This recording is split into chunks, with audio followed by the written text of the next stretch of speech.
Nuevamente, damos gracias a Dios por la oportunidad que nos da de poder avanzar en las clases que nos ha permitido ir avanzando. Hemos aprendido, creo yo, que desde que estamos en este lugar, si mencionamos clases, y fíjense cuando uno propone su corazón, es bello, miren. Cuando uno propone su corazón aprender y poder estar bajo la línea del Señor, quizá, voy a ponerlo así, no sé en usted, pero usted me va a corroborar si es sí o no. Quizá usted nunca pensó que en este corto tiempo usted fuese a tener clases tan importantes como lo que es escatología, como lo que es conflicto entre dos reinos, como lo que es la fe, un estilo de vida. ¿Qué otra clase hemos visto? Los dones del Espíritu, la justicia o la fuerza de la justicia. ¿Qué otra cosa hemos visto? ¿Perdón?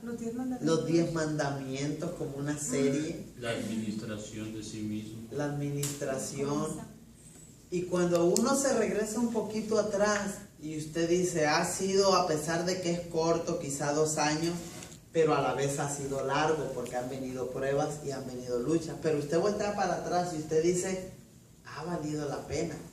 Porque usted puede ver en el corto tiempo el conocimiento que hemos podido o hemos ido adquiriendo, que quizá, no voy a decir en otra iglesia, no vamos a decir que en otro lugar, pero quizás si usted no se hubiera propuesto, no hubiera aprendido.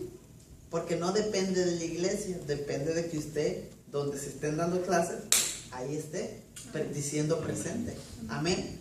Y pues vamos a seguir dándole gloria a Dios y diciéndole al Espíritu Santo que nos ayude a aprender de esta clase que se llama la fuerza de la justicia, porque yo sé, y sin ofender a nadie, que aquí hay cristianos que no tienen mucho tiempo y que pese al corto tiempo, digamos 3, 4, 5 años, hay otros que ya tienen 10, pero a pesar de que hay cristianos de corto tiempo, están tomando clases, pero que son muy avanzadas y profundas.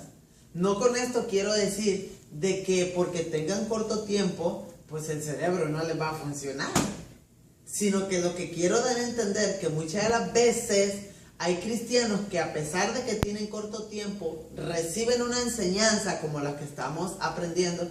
Eso no es para mí, yo todavía no. Eso es mucho para mí, ¿me entiende? Hay cristianos que le corren, pero gloria a Dios porque le está dando la fuerza a ustedes. Esto es formar carácter. Acuérdense que aquí vamos siempre en lo que es el carácter. Aquí no vamos con que, ay, ¿ya tocas?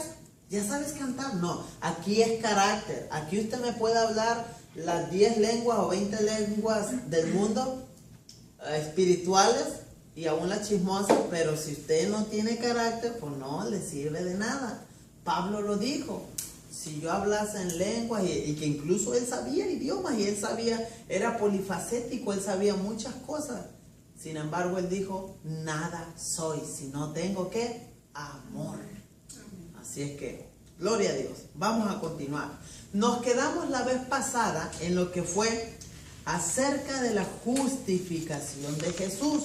Y voy a retomar allí, porque lo que estamos viendo ya es parte de una clase que quizá en su mente nunca le pasó, porque entiendo que no todos han estudiado en un instituto y ni siquiera sabían que existía esta materia que se llama Cristología. Ustedes me han escuchado muchos términos de clases de hermenéutica aquí y allá, y gloria a Dios por ello, porque sé que al escucharme ustedes de un montón de frases que son nuevas para ustedes, lo hago también, fíjense, lo hago con el propósito de que a usted se le grabe y usted se interese en esas palabras nuevas, en esas materias nuevas, y usted pregunte, indague, se informe y aprenda. Amén. Amén. Así es que vamos a comenzar. Acerca de la justificación de Jesús. Una preguntita para poder dar una introducción. ¿Qué es lo que estamos viendo en esta clase de la justificación, la fuerza de la justificación? ¿Qué temas hemos visto? ¿Qué hemos aprendido? ¿Qué hemos debatido? ¿Alguien me puede ayudar a recordar? ¿Qué puntos hemos visto en esta clase? Hemos visto unos puntos tan profundos y básicos de base, tan fundamentales en la vida del cristiano, que en este corto tiempo que tenemos con esta clase, wow, yo pienso que hemos aprendido cosas profundas. ¿Alguien me puede recordar qué hemos aprendido en este corto tiempo con esta clase? ¿Qué temas se han tratado? ¿Quieren que les ayude? Bueno, el último que estamos ahorita, que es el que yo más me acuerdo, es el beneficio de la justificación. El beneficio de la justificación. Ese tema es un poquito complicado de desglosarlo porque está hablando de Cristo. ¿Sí se acuerdan que ya nos metimos con Cristo? Ya no estamos hablando, les voy a recordar de lo que hemos hablado. Acuérdense que estamos hablando de los incidentes que ocurren cuando uno es nacido de nuevo. ¿Qué fue la qué? La redención, remisión y propiciación. A causa de estos tres acontecimientos se dio la regeneración. No se me confundan. Para yo ser regenerado, antes tengo que pasar por el proceso de la remisión, de la redención. Por eso decimos, ¿quién es nuestro redentor? ¡Cristo! Gritamos. ¿Quién te redimió? Cristo. Quiere decir que antes de yo ser regenerado, me tienen que redimir. Antes de yo ser regenerado, tiene que alguien pagar el precio, ser la propiciación. ¿Qué era la propiciación o el propiciatorio? Era el lugar donde caía la ira de Dios. Sobre Jesús cayó la ira de Dios, de todo el pecado, el Padre lo abandonó para que en nosotros no cayera. Por eso estamos recordando, y es bueno recordarlo. ¿Sí se fijan que es bueno recordar los puntitos? Porque yo puedo avanzar y usted se queda. Por eso es bueno no decir, ya hermano, ya cállese y empiece la clase. Porque si nos vamos a lo que es, es bueno recordar. Entonces, es bueno aprender los tres incidentes para que usted le explique a la gente, porque la palabra más conocida quizá en las iglesias es regeneración. ¿Cuántos fuimos regenerados? Amén. Sí. Es muy fácil regenerado. Oye, pero ¿qué hubo? ¿Qué te dio esa regeneración? Y usted nada más lo dice a simple contestación. Es que Cristo murió por mí. No, pero como estamos estudiando, como estamos siendo teólogos de Dios, podemos decir, mira, antes de la regeneración, Cristo murió por nosotros, pero cuando Cristo muere por nosotros suceden tres acontecimientos. ¿Cuáles son? Les preguntan. Es la redención, que significa esto, usted ya lo tiene anotado. Es la remisión, que la palabra remisión viene del verbo remitir, quitar de para poner en. A nosotros nos tocaba ir al infierno y nos quitaron de ahí y nos pusieron acá, ¿verdad? Hubo un cambio, ¿ok? Y viene la propiciación, términos que más que repetirlos en este momento, los tiene o los debe usted que estudiar, porque ya los tiene, ¿ok? Solamente quise hacer un resumen. Y en cuestión a lo que opinaste, Nancita, se le va a hacer más complicado, porque si te pones a leer lo que hemos aprendido en cuestión, ¿qué es lo que leíste tú del tópico? ¿Acerca de qué? El tópico que acabas de leer. El beneficio de la justificación. El beneficio de la justificación. Ahí ya es donde nos metemos a hablar de Cristo. Ya es cristología. Ahí ustedes tienen que estudiar, pero muy duro, porque acuérdense que ya hablamos del verbo, del cuerpo, de que fue al infierno, de que quién lo levantó, fue justificado Cristo, el Espíritu Santo se fue con él. Son términos que ustedes aquel día quizás, eso está bueno, sigue hablando. Pero si ustedes no se lo graban, no lo van a poder poner en práctica, por más bonito, por más bello, por más que cuando ustedes lo están aprendiendo, qué bello. No. Esto es de aprenderse y llegar a casa y a machetearlo. Amén. Bueno, pues vamos a empezar acerca de la justificación de Jesús. Vamos a retomarlo ahí. Dios para vivificar, dice de entrada, a Jesús primero que tuvo que justificarlo. Repito, Dios para vivificar a Jesús primero tuvo que justificarlo. Porque lo que produce la vida es la justicia. Y eso lo podemos entender en nosotros, que para nosotros ser vivificados, tener vida, nos tuvieron que justificar. Eso es obvio. Y Cristo como hombre Para ser vivificado, tuvo que ser justificado. Pero aquí va. Ahí va. Una pregunta reciente, lo que acabamos de aprender. Si nosotros somos... me da risa porque empiezan a echar un mito a los cerebros. Si nosotros somos vivificados, o sea, por fe, justificados, nosotros, justificados por fe. Primero somos justificados y luego nos dan vida, ¿verdad? El justo por la fe vivirá. Somos justificados por fe para luego vivir. Entonces dice que Cristo fue ¿qué? Vivificado, pero primero tuvo que ser justificado. Entonces, Cristo, que fue donde nosotros ponemos la fe, Él es el Salvador. Él es el Salvador. Y es la única forma de obtener ¿qué? La justicia y la vida, la vivificación, nosotros en Él. Pero Cristo, para ser justificado y vivificado, ¿Él en quién creyó? ¿Cómo fue justificado Él? ¿O cómo fue vivificado? ¿En qué se agarró para poder levantarse? Nosotros nos agarramos en la fe, ¿en quién? En Cristo. Pero Cristo, ¿Él de dónde se agarra para ser vivificado? Si Él es la vida.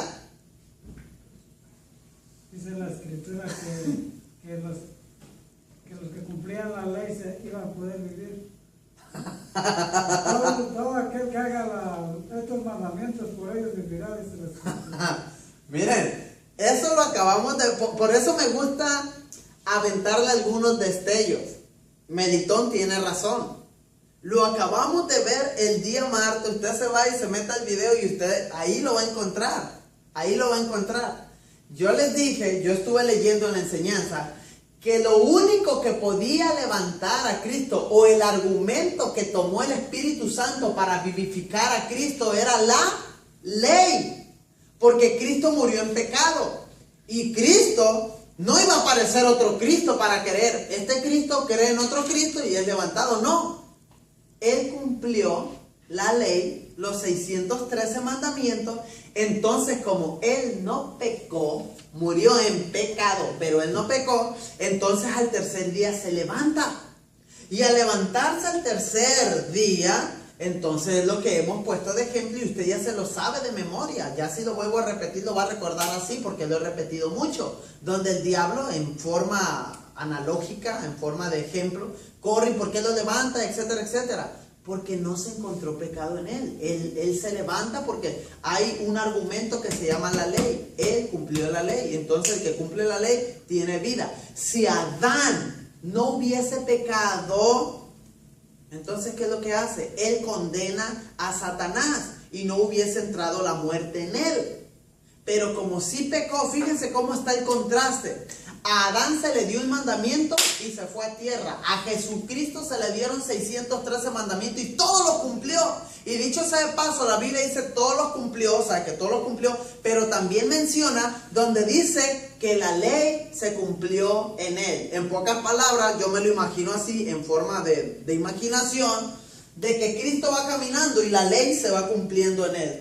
O sea, todo lo que está establecido de él, la ley va acompañándolo. Imagínense la vida de Cristo, cómo iba viviendo al pie de la letra en santidad. Y con todo de que era probado, tentado. Satanás venía con todo, con las legiones. Fue tentado con mujeres, fue tentado con esto, con esto, con esto. Que la Biblia no sea explícita no quiere decir que no fue probado o tentado en todo, pero la Biblia enseña que fue tentado en todo. E incluso hay pastores, teólogos que enseñan que aún la mujer que estaba sacando hoyo del pozo, la mujer samaritana, era una mujer que se identificaba como prostituta. Que era una mujer que ya había tenido 7 maridos. Entonces cuando esta mujer, muchos teólogos, yo no lo he predicado así, pero ya me ha tocado escuchar a 2, 3 a pastores de renombre, teólogos estudiados, doctores, que están mencionando a esta mujer que estaba en el pozo, donde le dice, mujer, si tú supieras quién te está pidiendo agua. ¿Sí recuerdan esa historia de la samaritana? Entonces, muchos teólogos dicen que esta mujer se pudo haber estado insinuando a Jesús y que esa fue una de las tentaciones. Pero Jesús ahí, mira, que no pierde el tiempo, en vez de irse a la carne, se va a lo que es el Espíritu y ¡pum!, le planta el mensaje de salvación. Y esa mujer es la primera evangelista que gana a toda la comunidad. ¿Se fijan? Para que veamos el contraste. Adán solamente uno y plum, se fue a tierra. Y no fue él, sino fue la mujer, seducido, etcétera, etcétera, y ¡pah!, se fue para abajo. Cristo, con todo y de que está, ahí le va la otra, en Cristo fue más duro. ¿Por qué? Porque Adán solamente allá estaba con su muchacha, con su muchachita ahí tranquilo. Sin embargo, con Cristo ya estaba la humanidad corrompida. Ya los fariseos, aún en el ámbito religioso, ya estaba la corrupción, ya había un desastre. Aún en el séquito, aún en los seguidores de Cristo, había un traicionero llamado Judas. Y Judas, para los que no saben, muchos, y aquí discúlpenme, pero muchos pastores dicen que Judas era un siervo de Dios. Eso es mentira. Judas nunca fue un siervo de Dios. Judas tuvo la oportunidad de arrepentirse, pero lo que Judas tuvo no fue arrepentimiento, sino remordimiento, que es muy diferente. Mucha gente en las iglesias no está arrepentida de su pecado, sino trae un cargo de conciencia que es remordimiento, porque lo vuelven a hacer, se sienten mal y lo vuelven a hacer. El arrepentimiento es tomar la decisión, ¡pum!, parar y ya no hacerlo. Entonces, cuando usted estudia la Biblia, le echa un ojo a la traición de Judas y usted encuentra que Judas nunca fue nacido de nuevo. ¿Por qué deducimos esto? Porque cuando estudiamos la Biblia de una manera, con una lupa más minuciosa, a Judas, Satanás se apoderó de él. Mientras que vemos la diferencia en Pedro solamente fue influenciado. Sin embargo, en Judas sí le dio cavidad en su corazón. ¿Fijan? Tanto fue así la posesión en Judas que se mató. Y un poquito más profundo en el estudio de Judas. La Biblia dice que Judas murió, muchos dicen que ahorcado. La Biblia no habla de que fue ahorcado. Sacan la deducción de que se ahorcó porque la Biblia enseña que Judas pues murió reventado en un campo que se llama Aceldama se llama el campo, que fue comprado, que por las 30 piezas de plata, etcétera, etcétera. Usted da la historia. Entonces, pero yo, en mi caso, estuve siendo asesorado de un pastor, de un maestro, un ministro. Se mete un poquito más minucioso y aprendí de que la palabra de que cuando dice que Judas murió y se reventó, creo que la palabra, no recuerdo la palabra específica, después usted la busca o yo la busco y se la digo, que significa de que este hombre al morir y al hablar de ese reventar, porque dice que la víscera, que tomó la espada y tendían, igual que el rey Saúl se mató. No sé si ustedes recuerdan que él se acostó en su espada para morirse. De la misma manera que Judas le pasó así. Porque la Biblia en sí no enseña claramente que él fue y se ahorcó y que cayó de un... O sea, hay que saber interpretar la Biblia y hay que ver las tradiciones de cómo morían, de qué pasaba, etcétera, etcétera. Se fijan que esa pequeñita cosita ya hace como un sentido. Ahora ya entiendo, porque la Biblia no dice que agarró un mecate y se metió al palo más grande y se... ¿Verdad que no? O sea, solamente les dejo eso. Una enseñanza ahí pequeñita más, si es nueva para usted. Ok, ¿alguna pregunta hasta aquí? Así es que ya declaramos que para Jesús, con todo y de que fue más difícil, pues Él vivió la vida íntegra y cumplió los 613 mandamientos. Ahorita que estoy hablando acerca de tradiciones, quiero enseñarle una cosita nueva para ustedes. ¿Les gusta aprender las cosas nuevas a ustedes? Aprendí, miren, que ustedes recuerdan que Jesús se encuentra con un ciego, ¿verdad? Y a ese ciego hay un ciego muy particular, al cual lo sana ¿con qué? Escupe, dice, y luego hace lodo y ¡pum! Entonces siempre uno dice, todo en la Biblia, escucha hermano, todo en la Biblia tiene un porqué. A veces no lo entendemos y más cuando no estudiamos, ¿verdad? Decimos, ay, qué chistoso, Jesús escupió y le metió ese tremendo gargajo, ese pollo, como dijéramos nosotros como buenos mexicanos. Mira qué cochino. No, todo en la Biblia tiene sentido y tiene un porqué. Miren, ahí les va a caer, va a sentar en su cerebro esta enseñanza, así, suave. Yo recuerdo que les enseñé las formas en que los judíos maldecían. Ah, ya se están recordando. Entonces, ¿qué pasó? Una de las formas que los judíos maldecían eran ¿qué? Dar la espalda, y eso era una forma de ¿qué? De maldecir. ¿Qué otra forma era? Escupir era una forma de maldecir. ¿Recuerdan que a quién escupieron? A Cristo. Era una forma de maldecirlo. Maldito, la crucifixión, etcétera, etcétera. Y usted busca en la Biblia escupir, etcétera, etcétera, y usted va a ver la forma o quienes lo hicieron. Cuando usted tiene una concordancia, vaya y cómprela porque la va a necesitar.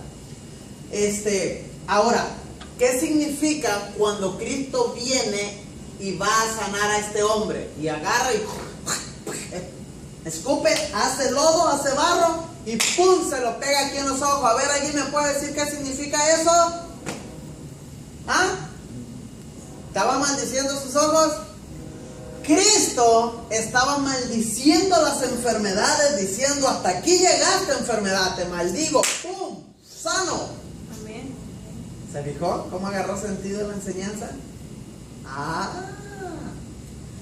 No con esto quiere decir que usted va a estar escupiendo por todos lados y sanando a todos los enfermos del hospital porque lo van a agarrar cochino, lo van a sacar. No, usted ya no tiene que hacer eso. Oiga, por eso es bueno estudiar, porque estamos viendo que eran tradiciones judías. Usted no es judío. Usted no va a andar escupe, después van a decir, ahí viene el escupitero. No, usted no. Usted tiene la presencia del Espíritu Santo y dice, pondrán sus manos sobre los enfermos y los enfermos sanarán. Amén. Así es que póngase pilas. Si no, le pueden llevar a la cárcel por cochino. El término que se utilizó del griego, justificado, voy a retomar los dos renglones donde empecé porque ya se me perdieron. Dios, para vivificar a Jesús, primero tuvo que justificarlo, porque lo que produce la vida es la justicia. El término que se utilizó del griego justificado da la idea de considerar a alguien justo, ¿ok? El término que se utilizó del griego justificado, da la idea de considerar a alguien justo. Y en el tribunal de Dios solo se podía considerar justo a aquel que le diera cumplimiento a la ley. Aquí lo tenemos en Romanos 2:13, que nos es necesario abrir la Biblia porque ya estamos entrando en temas gruesos. Vamos a abrir la Biblia en Romanos a ver qué nos dice Romanos 2, versículo 13, y nos dice: porque no son los oidores de la ley los justos ante Dios, sino los hacedores de la ley serán justificados. Aleluya. Ok, apunta ese texto, porque usted ahí puede enseñar acerca de Jesucristo, de que Él fue justificado al cumplir los 613 mandamientos. Romanos capítulo 2, versículo 13. Seguimos.